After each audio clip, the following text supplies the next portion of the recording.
दर्शक बंधु ओढ़णी सीरियल रे देखा पाइबे एक धमाकदार एपिसोड।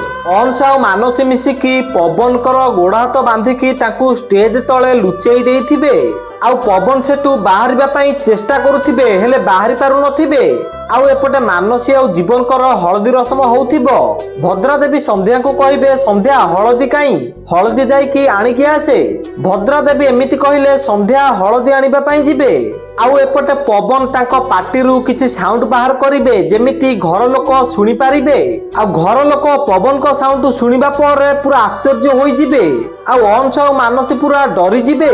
तापर मानसी जानी सुनी के न जानिला भलिया स्टेज ऊपर नाचिबाकू लागिबे। तापर जीवन मानसी को पचारिबे मानसी कोन करूछ सब ठीक अछि तो। जीवन एमिति कहिले मानसी कहबो मते एते खुशी होउछि जे मु न नाचि की रहि पारुनी।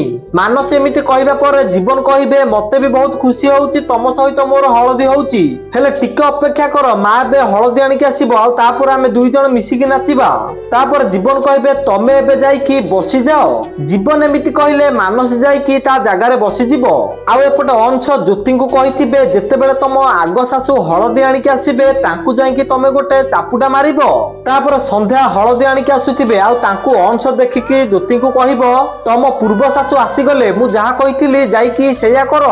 अंश एमिति कहिले ज्योति जाई की संध्या को आगरे छिडा होई जिबे।